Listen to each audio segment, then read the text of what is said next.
चलो जी बेटा।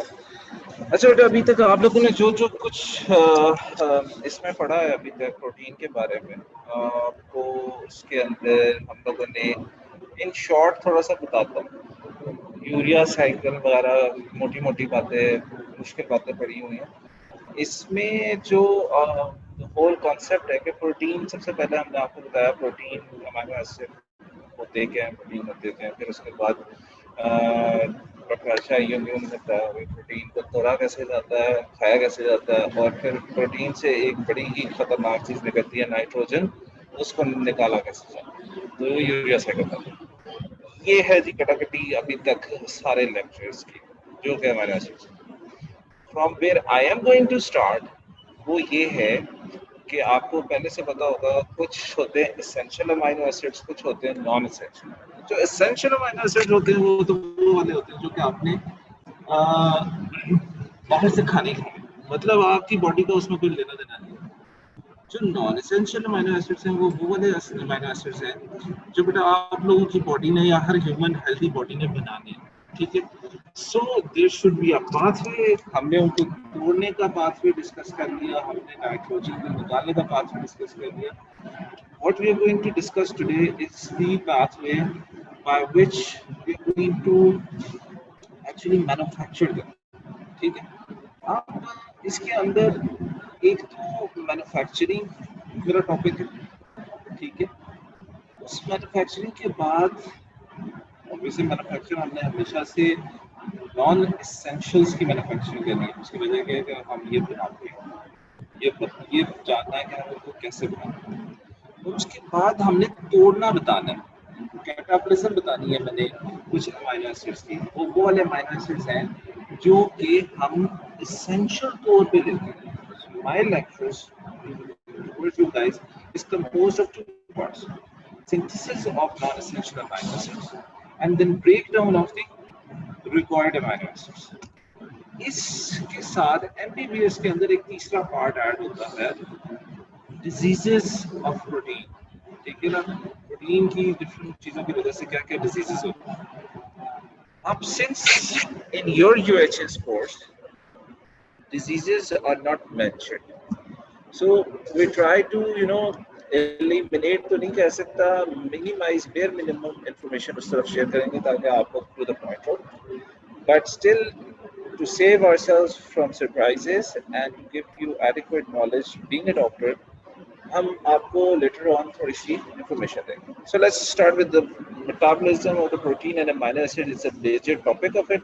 इसके अंदर जो चीज़ हमने पढ़नी है आज वो पढ़नी है हम लोगों ने बेटा non essential amino acid synthesis. अब जी नॉन एसेंशियल जो अमाइनो एसिड्स हैं वो देख लें। ए alanine, aspartate, glutamate, glutamine, arginine, asparagine, cysteine, and glycine, proline, serine, and tyrosine.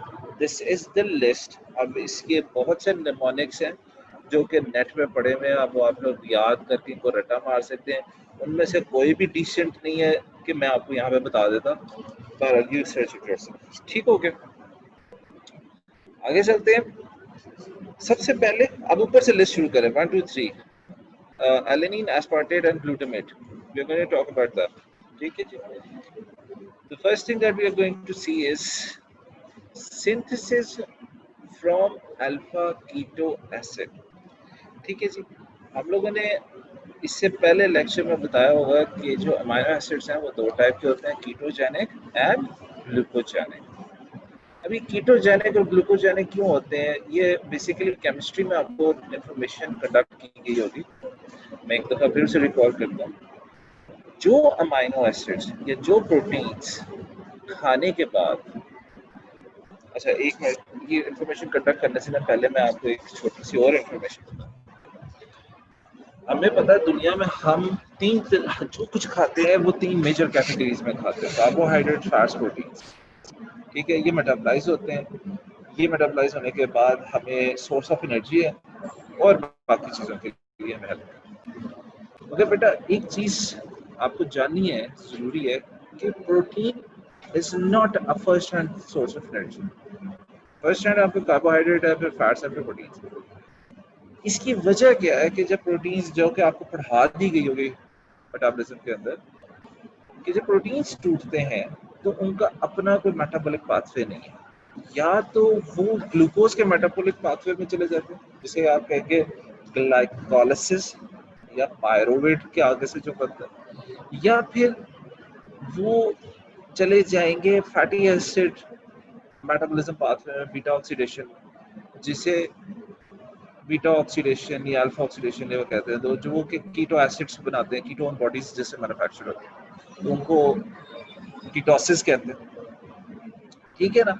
Having these things in mind, but अब किसी को ये चीजें नहीं दरमियान में क्या छोड़ा, मैसेज पे मेरे साथ बात करते रहो, मुझे ये फील, मैं आपको एक एक स्टेप पे क्लियर करता रहूंगा। I am with you guys for that reason as well. तो if there is anything that you want to talk, साथ साथ बताते रहो, मैं आपको गाइड करूंगा। ठीक है जी बेटा। अब इन सारी चीजों के साथ हाँ, जब आपने दो किस्म के अमीनो एसिड की कैटेगरी डिसाइड कर दी, जब सिंथेसिस की भी बारी आई, ठीक है ना, जो कि अमीनो एसिड्स में बनना है, उन्होंने डिफरेंट फॉर्म्स में अवेलेबल होना है, तो उसके अंदर भी देखा जाएगा कि which one is being harvested by the pathway of pyruvate and which one of them is being harvested from the pathway of ketosis। ठीक है ना, दो पाथवे हो गए, जब टूटना दो में है तो बनना भी दो से ही है, सीधी सी बात है, ठीक है ना। They will go into two pathways, they will come from two pathways, so these three of them. अब इसके लिए क्वेश्चंस आपके लिए, ये one of the question is also, अगर आपसे क्वेश्चन इस तरह भी प्लेस किया जा सकता है फ्रॉम एनीबॉडी कि बेटा tell us the amino acids और the protein synthesised from the ketosis, मतलब कीटोनिक अल्फा कीटो वाले या कीटो एसिड वाले या ऑक्सैलो एसीटेट वाले आप अमीनो एसिड हैं। ये सिंपल सा क्वेश्चन है, एमसीक्यूज के अंदर ये काफी ज्यादा, तीन एक ये दे देंगे, चार पांच और दे देंगे, तो ये भी क्वेश्चन है। दूसरा इनके डिफरेंट पाथवेज। सो पहला सेट आ गया आपका एलेनिन, एस्पार्टेट और ग्लूटामेट, ठीक है ना। इसके अंदर एलेनिन किस तरह बन रहा है, वो पायरुवेट से बन रहा है, ऑक्सैलो एसीटेट से एस्पार्टेट बन रहा है, और अल्फा कीटो ग्लूटारेट से ग्लूटामेट बन रहा है, ठीक है। अब सर देखें, ऑक्सैलेट भी आ गया, कीटोन भी आ गया, पायरुवेट, तीनों आ गए, फर्क क्या हुआ। अब आप देखो हुआ क्या है कि जब पायरुवेट के साथ एक अमीनो एसिड मिला, मैं डायग्राम के सबसे ऊपर वाले पॉइंट के ऊपर उंगली मतलब कर रहा हूँ, एलेनिन को देखें, मेरी स्लाइड जो शेयर की हुई है उस पर एलेनिन देखें।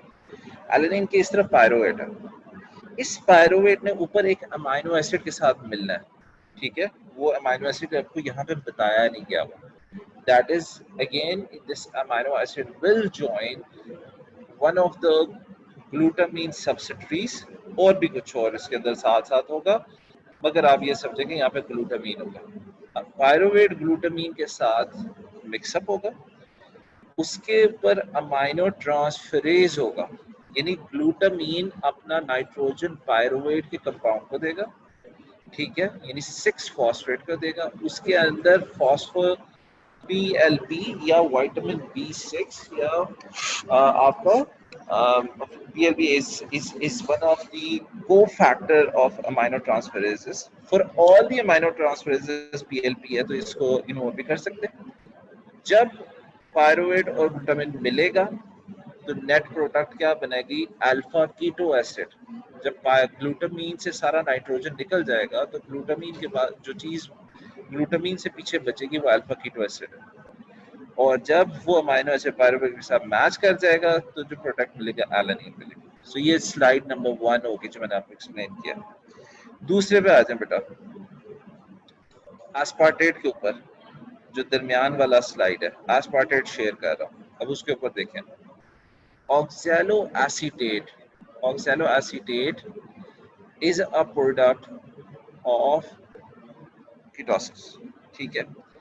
इसके अंदर भी oxalo acetate basically is an acid, जिसके मैंने उस दिन आप लोगों को फॉर्मूला बना के दिखाया था अपने लेक्चर के अंदर कि it is short of 1 nitrogen to become an amino acid, ठीक है, and it is short of 1 hydroxyl bond to become acetic acid, ठीक है ना, ये इतनी वर्सेटाइल सा कंपाउंड है।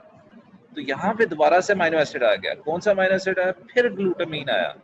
उसने ऑक्सैलो एसीटेट के साथ बन के एसिटाइल कोए रिलीज कर दिया, और यहाँ पे इसने क्या किया, एसिटाइल कोए और कीटो एसिड रिलीज हो गया और बन क्या गया, एस्पार्टेट बन गया। ठीक है, अब क्वेश्चन आप सबको ये है कि sir alpha keto acid, alpha keto acid, alpha keto acid कहाँ से आ रहे हैं? इसकी वजह बेटा ये है कि जो अमाइनो एसिड ऊपर स्लाइड के ऊपर लिखा हुआ है ना, जो कि नाइट्रोजन प्रोवाइड कर रहा है, पहले स्लाइड में पायरुवेट को, दूसरे में ऑक्सैलो एसीटेट को, तीसरे में अल्फा कीटो एसिड को, ये जो अमाइनो एसिड है वो है ग्लूटामीन। और ग्लूटामीन जब नाइट्रोजन दे देता है तो उसमें से अल्फा कीटो बच जाता है। ठीक हो गया, सिंपल। तीनों की मैन्युफैक्चरिंग बता दी। आगे चलते हैं नेक्स्ट स्लाइड में।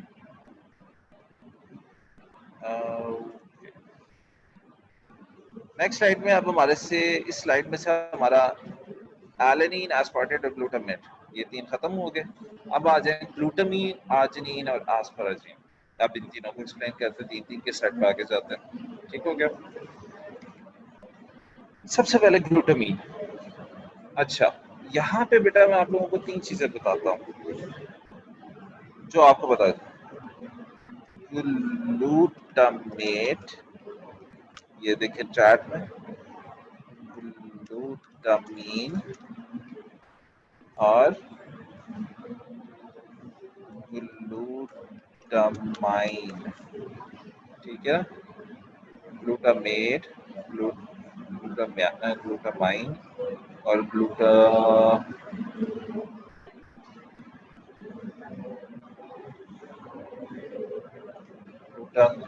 इसकी स्पेलिंग चेंज कर रहा हूँ, वैसे पढ़ने में एक होता है। ठीक है, और अल्फा कीटो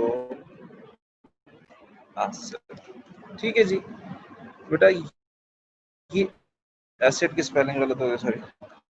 चैट में देख रहे हो मैंने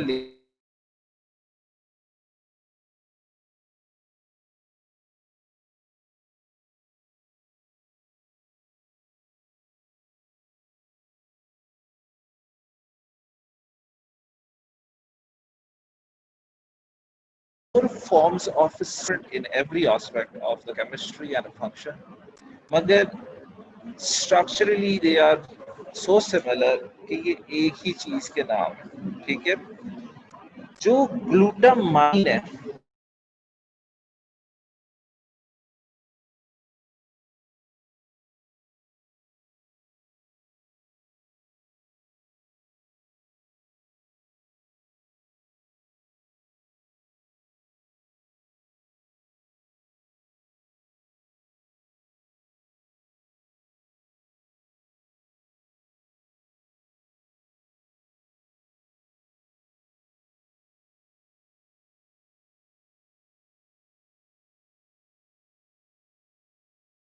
म्यूट किया हुआ तुमने, ऊपर हूँ, सबसे ऊपर आया हूँ। हाँ, आवाज आ रही?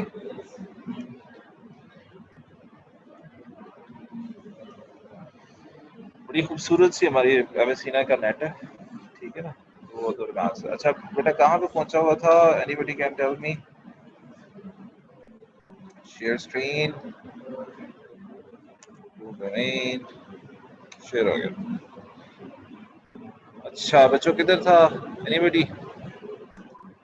बताओ मुझे, चैट में बता दो। एटलीस्ट कोई भी नहीं सुन रहा, मैं भी दीवारों के साथ टकरा रहा हूँ।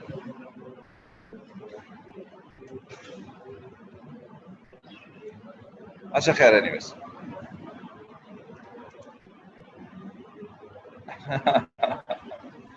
ठीक हो गया। अच्छा जी, जबकि ग्लूटामेट, ग्लूटामाइन, ग्लूटामाइन और नीन और अल्फा कीटो एसिड में फर्क क्या है? फर्क बेसिकली नाइट्रोजनस कंपाउंड का है। वो क्या है? NH3, दिस इज NH2 और NH, और without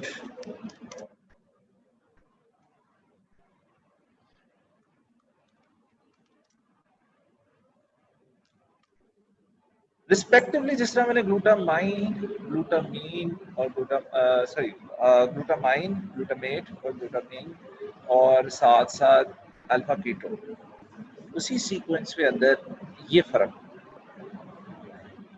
ammonia NH4, amine MH3 और अमोनिया अमाइन अमाइड, इस तरह ये डाउन द ट्रैक आते हैं। और सब मतलब क्या है, ये सारी छोटी सी आपको बताने का मकसद ये है। Let's go back to the slide.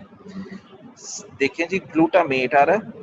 अब मेरे स्लाइड पे जाएं, स्लाइड पे जो मैंने शेयर की हुई है उसके अंदर देखें COO नेगेटिव ऊपर है, COO नेगेटिव नीचे है, ठीक है। दरमियान वाले रिएक्शन को छोड़ दें, अब नीचे देखें, COO नेगेटिव नीचे फिर वैसा ही है, COO नेगेटिव की जगह पे NH2 लग गया हुआ है वहां पे, ठीक है। ये एक इस NH2 को, इस एक NH2 को मेरा माउस पर फिरता हुआ नजर आ रहा है।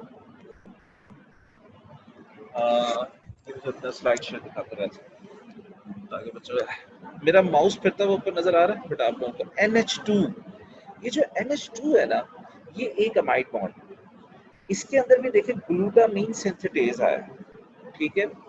मतलब क्या है कि एक और ग्लूटामीन यानी दो ग्लूटामेट्स एक साथ आए, एक ग्लूटामेट को अमाइनो एसिड ट्रांसफरेज एक्ट किया उसके ऊपर, उसने उसका एक NH तोड़ा और एक ग्लूटामेट लगा दिया, यानी एक ग्लूटामेट से दूसरे को लगा दिया। तो once the number of nitrogen has exceeded in the glutamate, from glutamate it became glutamine, ठीक है। And since this reaction requires ATP, so it is normally not reversible because glutamine is a stable compound for the manufacturing of further amino acids in the brain and nervous system और other pathways. इसलिए इसको reserve रखने के लिए अल्लाह ताला ने इस system में इसकी मैन्युफैक्चरिंग, मगर फर्क दोनों ग्लूटामेट और ग्लूटामीन में क्या है कि ग्लूटामेट एक नाइट्रोजन और उसमें अगर ऐड कर दो तो वो ग्लूटामीन बन सकता है, ठीक है नहीं। और इसी तरह ये डिग्रेड भी होते हैं और डिग्रेडेशन मेरे ख्याल से आपको पढ़ा दी हुई है डॉक्टर, ठीक है। अच्छा जी, अब लिस्ट में से हमने ग्लूटामेट और ग्लूटामीन आ गया, निकल गया। अब एस्पाराजीन और आर्जिनिन आ जाए। अब इसके ऊपर इस स्लाइड को देखिए, एस्पार्टेट कहाँ से बना था, आपको हम लोगों ने पहली स्लाइड में मैंने बताया था एस्पार्टेट कहाँ से बना। एस्पार्टेट बना कहाँ से था कि whence you have added in a pyruvate a keto acid, ठीक है ना। मैं आप लोगों को बताऊं एस्पार्टेट के लिए, it is one of the keto acid products, ठीक है जी। एस्पार्टेट के अंदर दोबारा से देखिए ग्लूटामीन आ गया, ग्लूटामेट बन गया। अब रिवर्स हो रहा है यहाँ पे रिएक्शन, तो इसके लिए दोबारा एनर्जी लग रही है। ग्लूटामीन क्या था, एक नाइट्रोजन ज्यादा, ग्लूटामेट क्या था, एक नाइट्रोजन कम, ठीक है जी।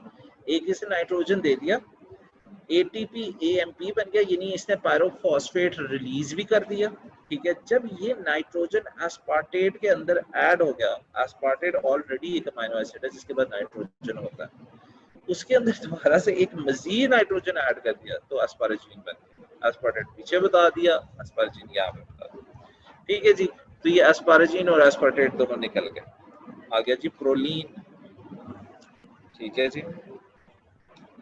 इनकी क्लिनिकल इंपॉर्टेंस बहुत ज्यादा है, वो आप लोगों के कोर्स में अनफॉर्चुनेटली नहीं है, उसमें मुझे पढ़ाने का बड़ा मजा आ रहा था, ठीक है। प्रोलीन की यार हम लोगों ने आपको जिस वक्त गैग्स मैंने पढ़ाया था क्लास में आके, प्रोलीन मैंने बताया था such an important structure in the gags, ठीक है ना। गैग्स कहते हैं ग्लूसामाइन ग्लाइकोसाइड, ये आपके एक्स्ट्रा सेलुलर मैट्रिक्स बनाते हैं। प्रोलीन सबसे स्ट्रॉन्गेस्ट धागे का नाम है, ठीक है, जो कि सारे मैट्रिक्स को अपने साथ जोड़ के रखता है, ठीक है ना। अब प्रोलीन बन कैसे रहा है, this is the question, now look at it, ठीक है। मैं आपको साथ साथ ना इसकी डिटेल भी एक्सप्लेन करूँ। Look at this, this is L glutamate, ठीक है। What is L glutamate?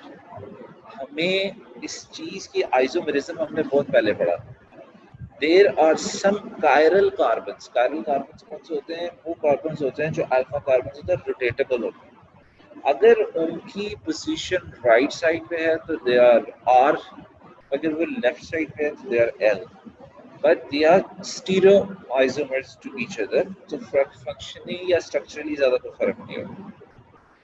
सो अब आप देखते हैं कि इसके अंदर से एक H2O निकल गया, रिएक्शन हो रहा है, एल ग्लूटामेट से H2O निकल गया। H2O किधर से निकलना? उसने एक O यहाँ से निकाला।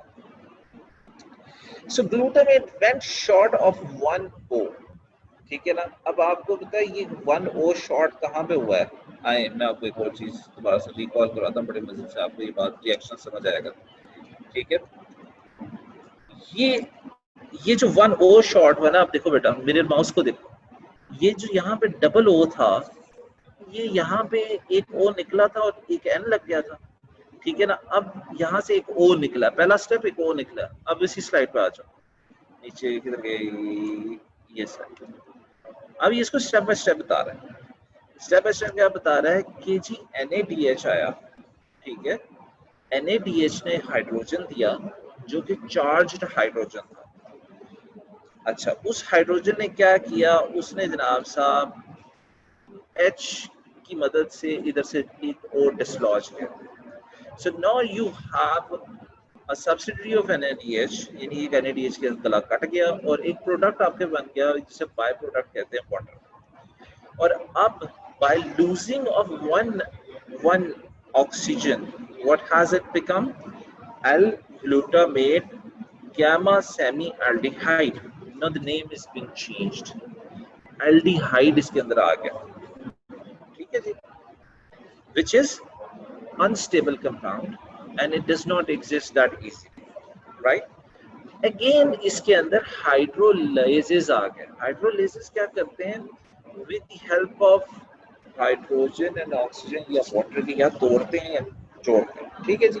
इधर आके एल ग्लूटामेट हाइड्रोलेज ने एक्ट किया, ये जहाँ पे मेरा माउस फिर रहा है, ठीक है, और ए बाय प्रोडक्ट ऑफ वाटर फिर निकाल दिया। और अब क्या किया? जो पीछे एक और गरीब ऑक्सीजन अकेला बच गया था उसको भी निकाला। तो अब क्या बन गया? एक कंप्लीट कार्बन चेन बन गई with 1 nitrogen. Let's go back and show you here. जब ये दोनों ऑक्सीजन, बेटा माउस जिधर फेर रहा हूँ, लुक एट इट, जब ये दोनों ऑक्सीजन निकल गए तो ये जो C4-5 का है ये रिंग बन गया, ठीक है। ये अलग अलग इनकी पोलैरिटी सेटल नहीं हो रही, इन्होंने साथ से चीजें उतारी हैं और ये एक साथ मिलकर रिंग बना रहे हैं, यानी साइक्लिक कंपाउंड बन गया, ठीक है जी। आप इधर आ जाओ, ये देखिए ये रिंग बन के साइक्लिक बन, ठीक हो गया।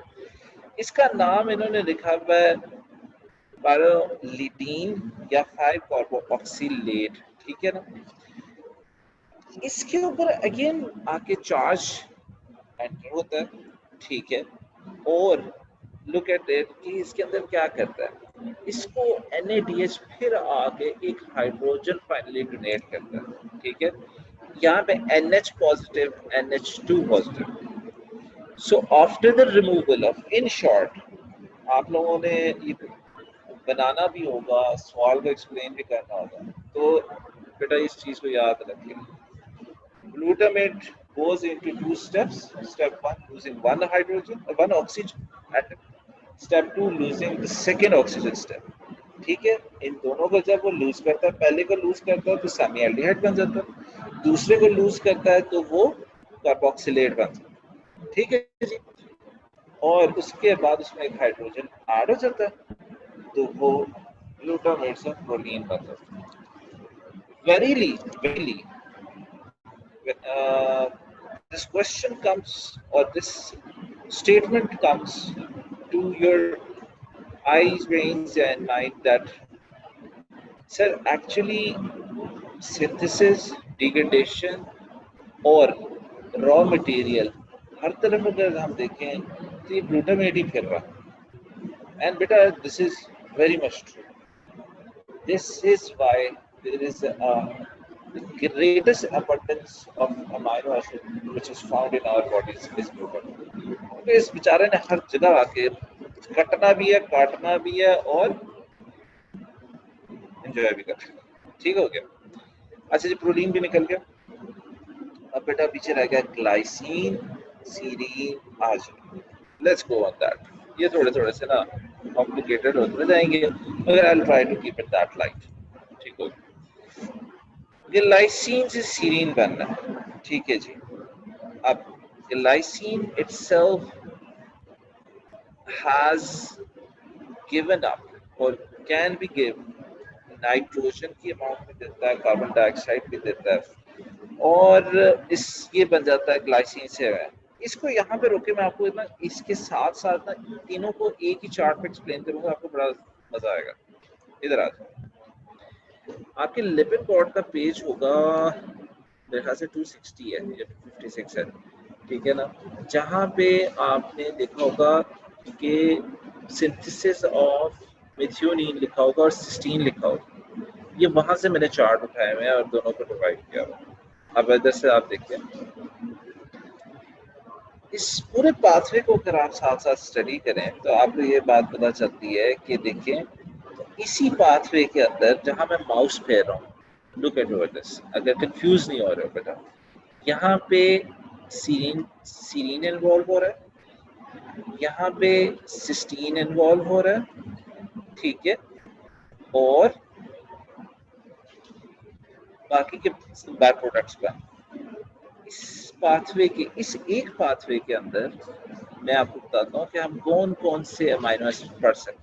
इसमें से हम सीरीन, ग्लाइसिन, आर्जिनिन, सीरीन और साइटोसिन दोनों इसमें से हम निकाल सकते हैं। तो let's go to this pathway right away.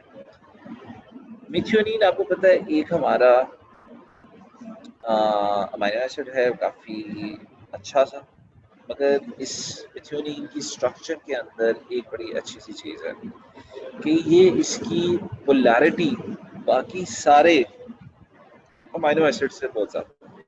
इस पोलैरिटी का फ़ायदा उठाते हुए देखो सबसे पहले क्या आता है, एटीपी आता है, उसकी एटीपी से ये फॉस्फेट ले लेता है और ये अवेलेबल फॉस्फेट करता है किस चीज़ के अंदर, एडिनोसिन ट्राइफॉस्फेट को देखो कन्वर्ट किस में करता है।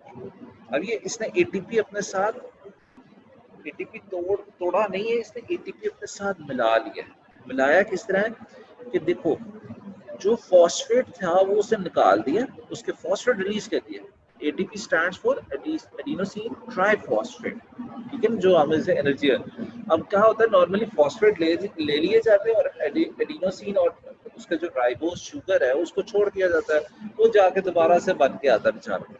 इधर काम डिफरेंट है, इधर उसके फॉस्फेट को छोड़ दिया, एडिनोसिन को साथ वो मिला लिया। अब एडिनोसिन था क्या, अगर आपको याद हो न्यूक्लियोटाइड केमिस्ट्री और न्यूक्लियोटाइड मेटाबॉलिज्म में कि जो न्यूक्लियोसाइड्स हैं वो क्या होते हैं, ribose sugar with nitrogen moiety and phosphate, ठीक है, न्यूक्लियोटाइड और न्यूक्लियोसाइड्स। अब देखिए जी, आपने फॉस्फेट निकाल दिया तो ये एडिनोसिन क्या है, एक राइबोस शुगर है, 5 शुगर कंपाउंड है और विद नाइट्रोजन, उसको उसने अपने साथ मिला दिया। अब जो कंपाउंड बना इन दोनों की यूनियन के साथ, उसे क्या कहते हैं, एस सल्फेटेड, बिकॉज ये सल्फ्यूरेशन, एस एडिनोसाइल, एडिनोसिन ऐड हुआ और ऊपर से मिथियोनिन का नाम आ गया मिथियोनिन, एस एडिनोसाइल मिथियोनिन, इसको कहते हैं सैम, ठीक है ना। अब जो ये सैम है ये स्टेबल नहीं है, ये क्योंकि ये एक हाई एनर्जी कंपाउंड इसके अंदर है और वो वोलेटाइल होता है, एडिनोसिन खुद बहुत ज्यादा वोलेटाइल होता है वो। तो ये क्या करता है कि ये जनाब साहब मिथाइल एक्सेप्टर आता है, मिथाइल एक्सेप्टर किताब में लिखा हुआ है, मैं आप लोगों को बताता हूँ यहाँ पे। This reaction takes place in the presence of tetrahydrofolate, tetrahydrofolate या हाइड्रोफोलेट, ठीक है। वो जब इधर आता है तो मिथियोनिन की चार्ज की वजह क्या होती है कि इसके अंदर फोलेट की अवेलेबिलिटी होती है, फोलेट या मिथाइल ग्रुप की अवेलेबिलिटी है, NH हाइड्रोजन 3। जब वो इसके करीब आता है तो इसमें से इसकी डीमिथाइलेशन कर देता है, यानी वो टेट्राहाइड्रोफोलेट खुद बन जाता है, उसके ऊपर हाइड्रोजन की एडिशन हो जाती है। जब हाइड्रोजन की एडिशन हो जाती है तो मेथियोनिन की वो जो चार्ज कैपेसिटी है वो खत्म हो जाती है, तो वो क्या करता है, वो एडिनोसिन को छोड़ देता है।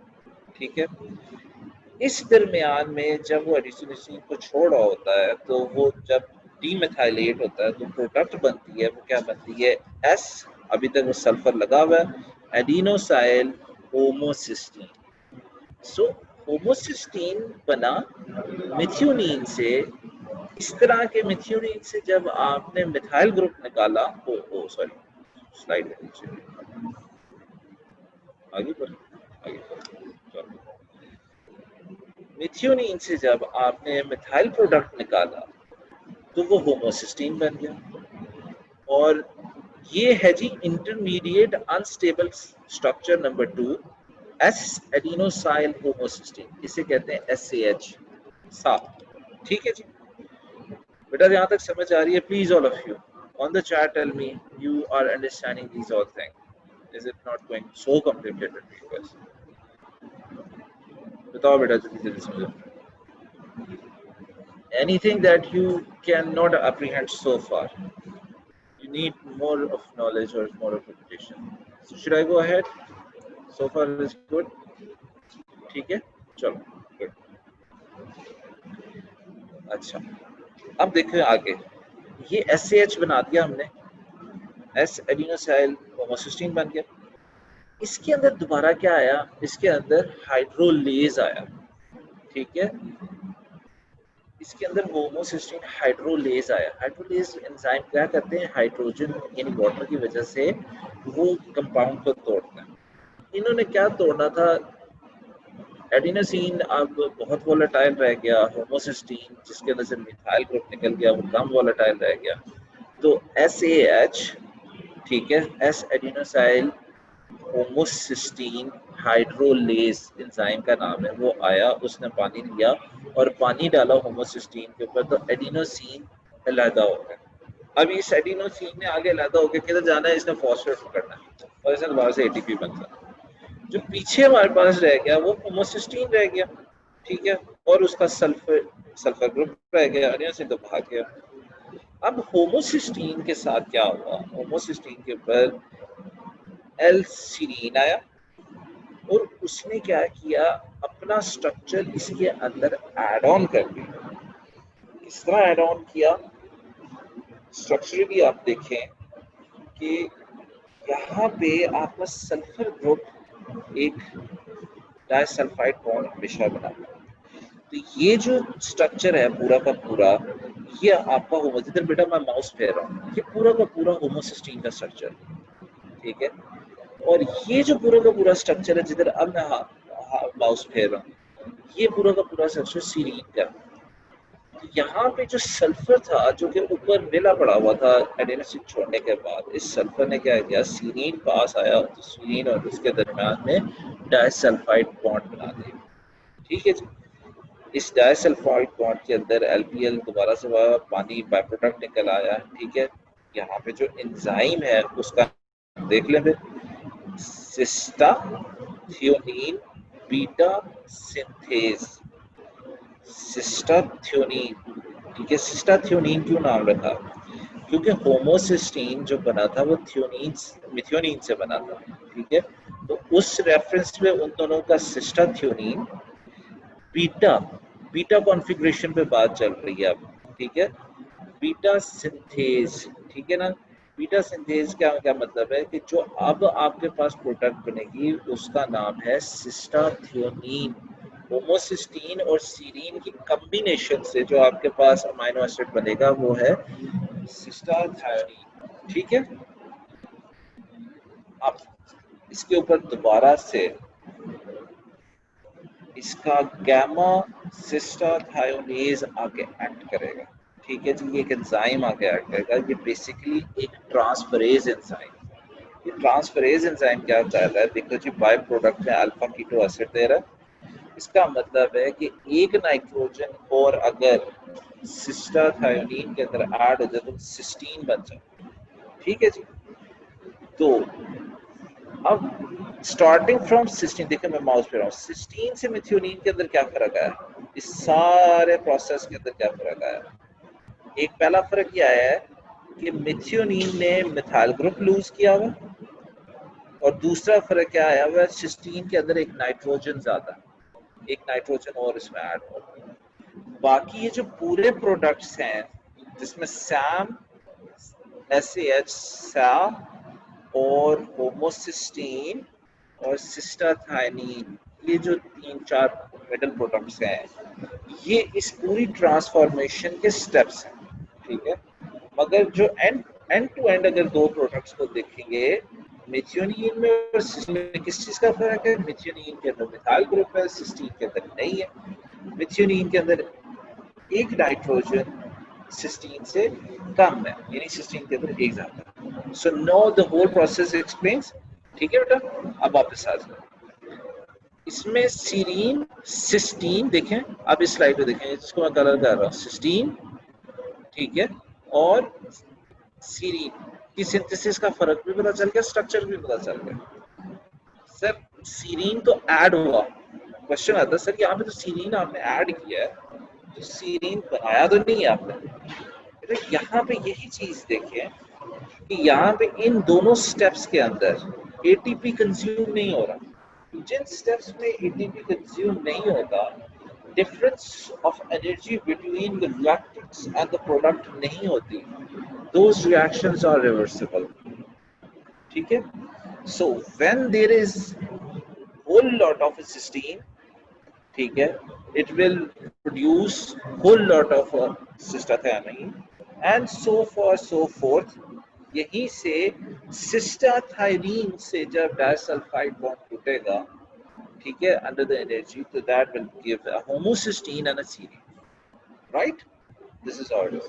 अब सर ये कोई मजे वाली बात नहीं है सर, आपने तो बेसिक प्रोडक्ट्स बनाने, हमने अमाइनो एसिड्स की जो फॉर्म्स बनानी होती है। नॉन एसेंशियल का मतलब ये है कि हमें एसेंशियल मिल रहे हैं, हमें बड़े प्रोडक्ट्स मिल रहे हैं, हमसे छोटे प्रोडक्ट्स। सो हमें मोटा वाला प्रोडक्ट तो मिलेगा जिसके ऊपर इससे हम तोड़ तोड़ के छोटे बना सकते हैं। ऑब्वियसली सिस्टीन का स्ट्रक्चर सीरीन से बड़ा है, ठीक है। It is composed of 2 of the amino acid, यानी इसके अंदर इतने कार्बन है, जब इससे छोटा स्ट्रक्चर बनेगा वो इससे बनेगा। सो दिस वे अगर ये रिएक्शन हम आपको इस तरह पढ़ाएं, इस तरह डाउन द ग्रेड पढ़ाया आपको ताकि आपकी अंडरस्टैंडिंग हो, मगर ये रिएक्शंस ऑल्टरनेटिव पाथवे में भी चलते हैं, और उसकी रीजन आपको बेसिक केमिस्ट्री के अंदर एक्सप्लेन की हुई है कि जब प्रोडक्ट्स एंड रिएक्टेंट्स के अंदर एनर्जी डिफरेंस नहीं है तो कंसंट्रेशन जिसकी ज्यादा होगी उस तरफ रिएक्शन डिविएट हो जाए।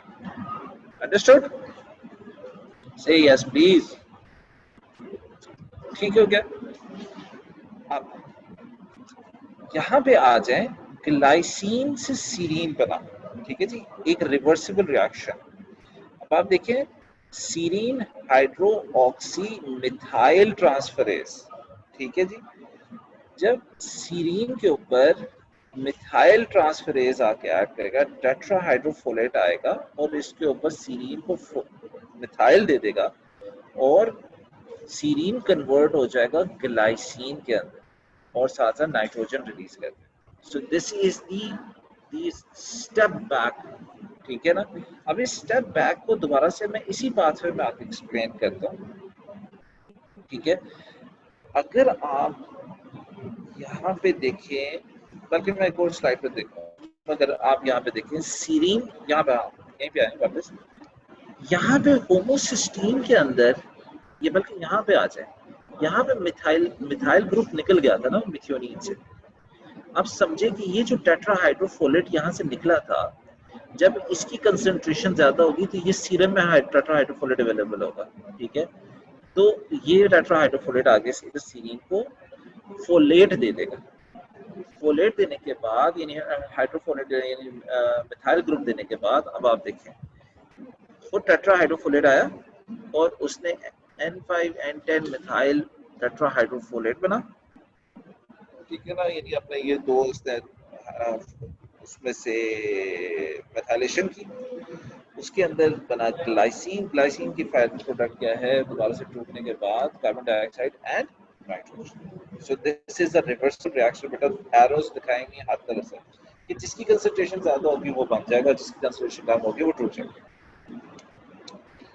अच्छा जी, अब हमारा सीरीन भी बन गया, हमारा ग्लाइसिन भी बन गया, सिस्टीन भी मैंने बना दिया, आर्जिनिन और ट्राइसिन बनना है। सिस्टीन मैंने बना दिया, सिस्टीन यहाँ पे बना दिया, ठीक है। अब टायरोसिन और आर्जिनिन पे आ जाएंगे। अब हम टायरोसिन और arginine, so for so good. अब आप देखें फिनाइलएलानाइन से टायरोसिन का, ठीक है। फिनाइलएलानाइन के अंदर क्या होता है, फिनाइल एलानिन हाइड्रोक्सिलेज, लेज का क्या मतलब होता है, LASE का तोड़ने वाला। तो फिनाइल एलानिन को ऐसा एंजाइम आएगा जो कि हाइड्रोजन की मदद से या पानी की मदद से तोड़ देगा। उसके बाद फिनाइल एलानिन जब टूट जाएगा तो उससे टायरोसिन बन जाएगा। This is the simplest explanation. अच्छा, इसके साथ साथ थोड़ी सी ये भी चीज है, टेट्राहाइड्रोबायोप्ट्रिन, ठीक है, प्लस हाइड्रोजन, ठीक है, डाइहाइड्रोबायोप्ट्रिन प्लस वाटर। अब जो बायोप्ट्रिन है ये थोड़ा सा एक्सप्लेन करना है कि ये टेट्राहाइड्रोबायोप्ट्रिन क्या है। हाइड्रोजन, जिस तरह के हमारे अमाइनो ट्रांसफरेजेस के अंदर हमारी विटामिन B6, ठीक है, फॉस्फोट्रांसफरेज।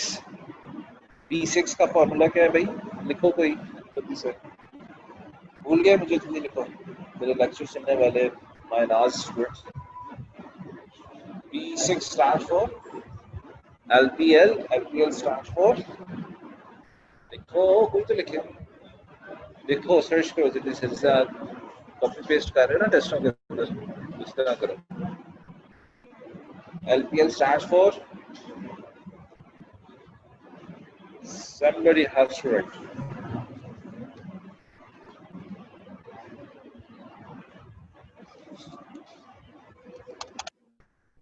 I'm waiting for you guys कि आप मुझे वो लिख के बताएंगे कि LPL stands for,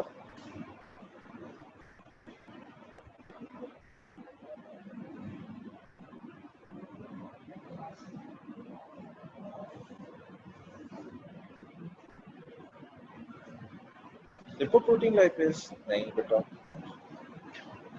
not at all.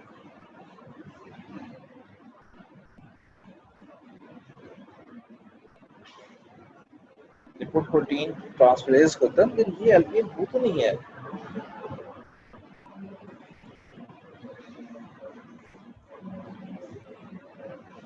ये B6 है।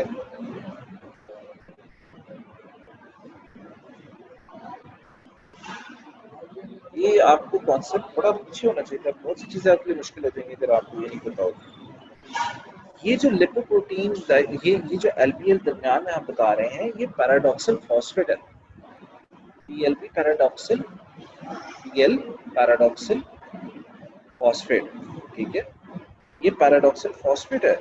मैं फिर से इसकी लिख भी देता हूँ,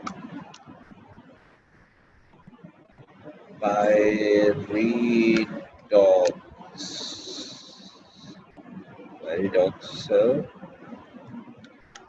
5-फॉस्फेट। ये जो हम PLP की बात कर रहे होते हैं, ये पैराडॉक्सल फॉस्फेट होता है। ये होता है आपका विटामिन B6। जितनी भी अमाइनो ट्रांसफरेजेस काम कर रहे होते हैं, ये इसके ऊपर काम कर रहे होते हैं बेटा। मेक श्योर कि इसका काम क्या होता है, ये जो फॉस्फेट का ग्रुप इसके पास ज्यादा होता है, ये वो नाइट्रोजन ऐड कर लेता है, ठीक है। अब इसी की जो आपके इम्पोर्टेंट वर्क है, उसको स्टडी करने के लिए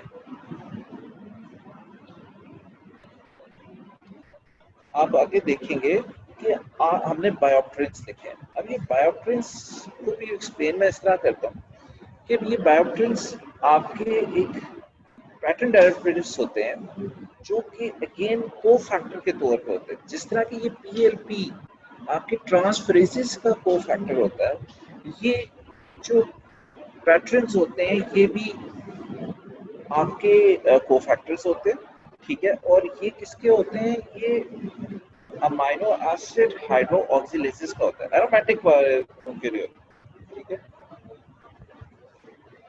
अब ये क्या चीज है मैं दोबारा से चार्ट में लिख देता हूँ। जो ये बायोप्ट्रिन है इधर जो है ये को फैक्टर है, जिस तरह के मैंने पीएलपी का लिखा, ठीक है, को फैक्टर, ठीक है। अब इसका काम क्या है, ये को फैक्टर क्या करता है, जिस तरह के पीएलपी नाइट्रोजन लेके ट्रांसफर करता था, ये जो बायोप्ट्रिन है ये हाइड्रोजन लेके ट्रांसफर करता है।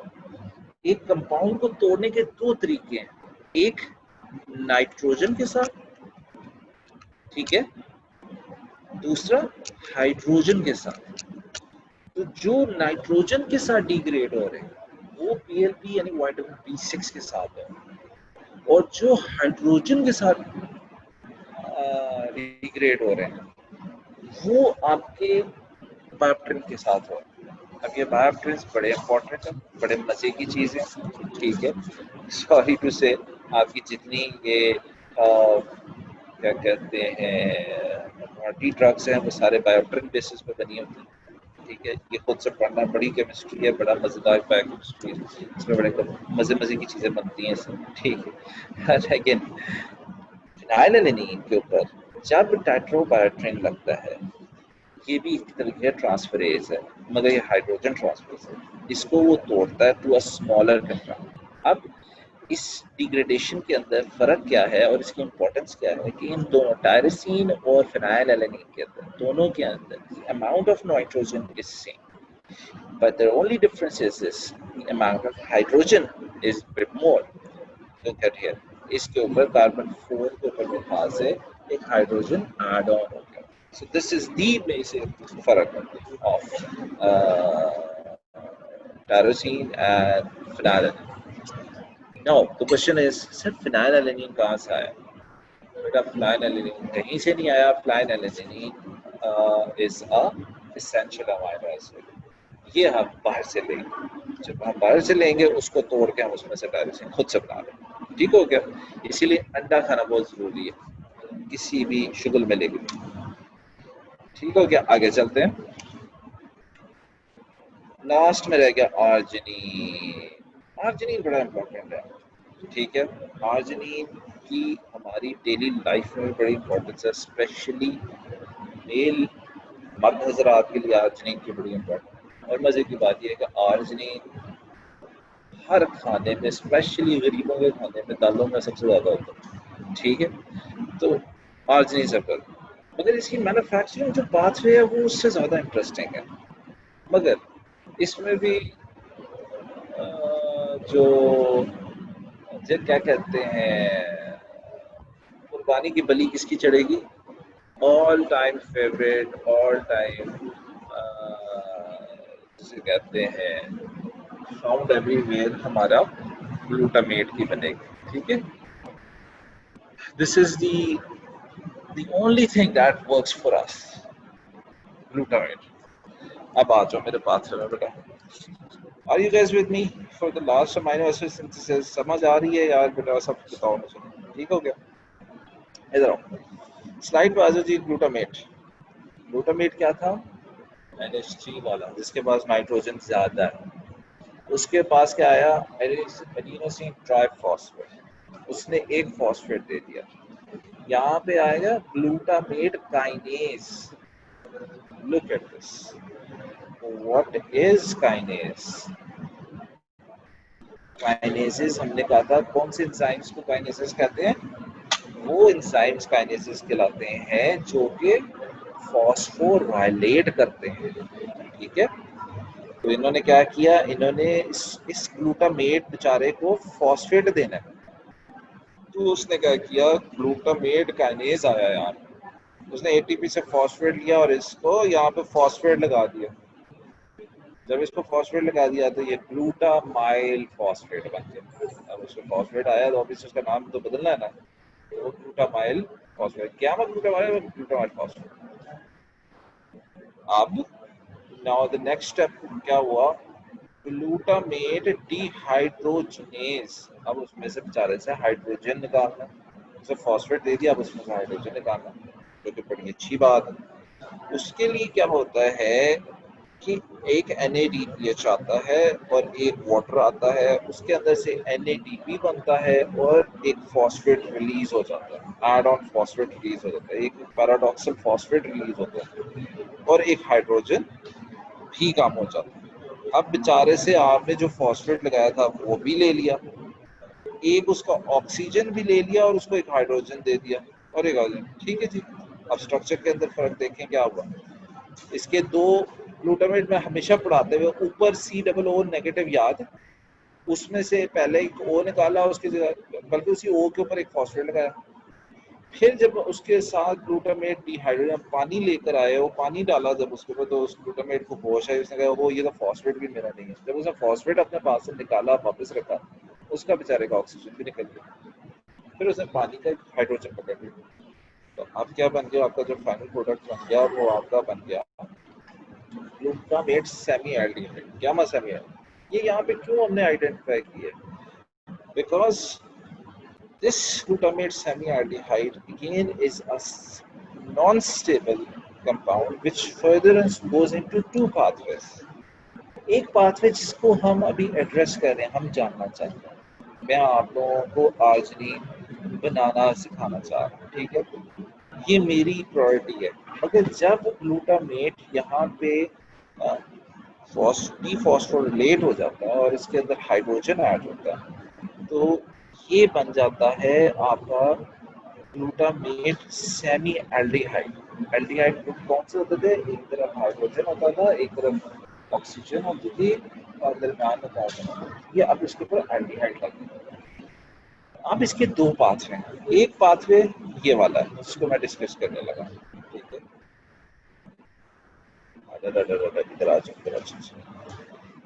This is what we are going to look for, हमने आर्जिनिन में आना है। ये पाथवे को मैं इधर से, अब यहाँ से मैं अपनी गाड़ी लेफ्ट मोड़ा, शायद आप लोगों के लिए राइट हो, तो मैंने लेफ्ट मोड़ा, ठीक है जी।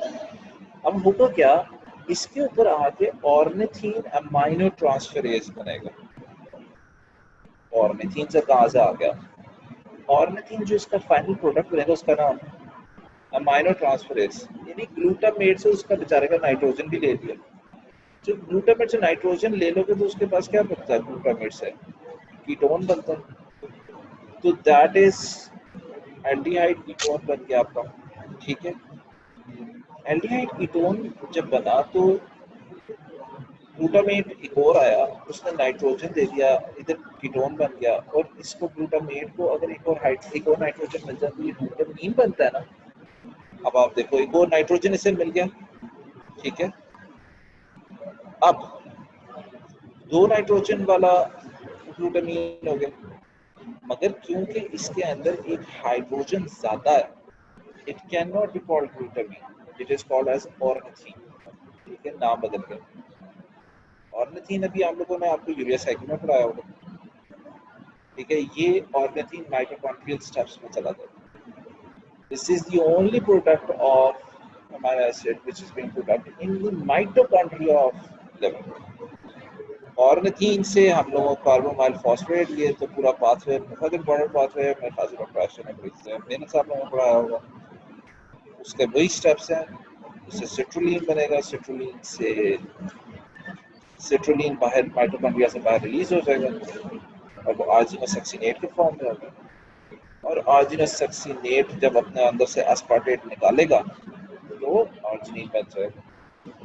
ये जो पाथवे है ये तो हुआ है जो यूरिया साइकिल में हुआ क्या बेचारे ग्लूटामेट के साथ, ग्लूटामेट के साथ जो एक एक्चुअल ग्लूटामेट था, जो एक नॉर्मल स्टेबल ग्लूटामेट था, उसके साथ कटाकटी हुआ क्या कि उसका एक ऑक्सीजन निकाल के हाइड्रोजन बनाया तो वो सेमीएल्डिहाइड बन गया, फिर उसमें एक और नाइट्रोजन ऐड हुआ तो वो ऑर्निथीन बन गया, ठीक है जी। अब ऑर्निथीन से आर्जिनिन और यूरिया साइकिल याद कर।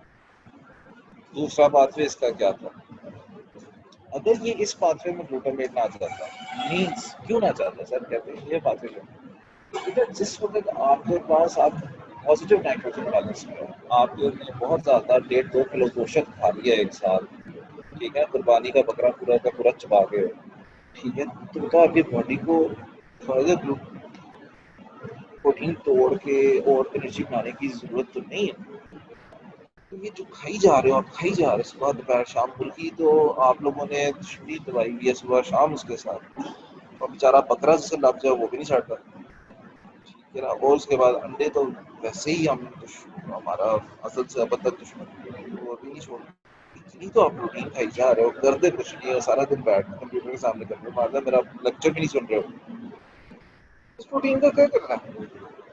प्रोटीन पे ये करना है कि नॉन एंजाइमेटिकली, आप बॉडी ने भी कहा जो तुसी कुछ नहीं करना, मैंने भी कुछ नहीं करना, नॉन एंजाइमेटिकली उसको सारे को, जिस तरह हम कहते हैं ना कागज को चोर मरोड़ के डस्टबिन में फेंक देना, तो उसने कहा कि अच्छा ये ग्लूटामेट आप इस्तेमाल करें, जैसे जैसे चोर मरोड़ा इसकी साइक्लाइजेशन होगी, ठीक है।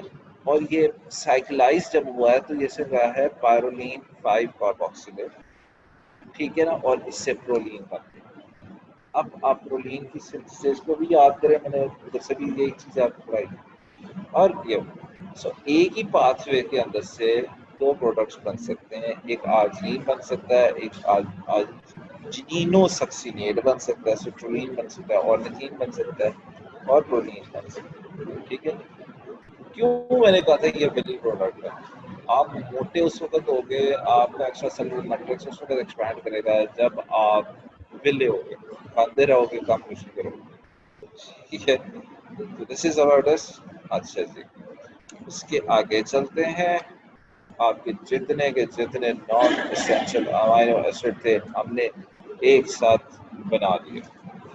I try to keep it light, but I try to make it apprehendable, connectable. I hope you guys understood what I mean to say. ये बहुत difficult, complex और lengthy pathways थे, बहुत सी knowledge required नहीं है जो कि इसके अंदर rendered होती है। I try to keep it simple for you guys. So if anything is there that you do not understand, please you can mail me, you can call me anytime. तो मैं आपको बाकी बताऊंगा, otherwise this is it with my lecture. Thank you so very much. I'm signing out. Anybody has a question, please come to me or on email or phone. Thank you. Sorry.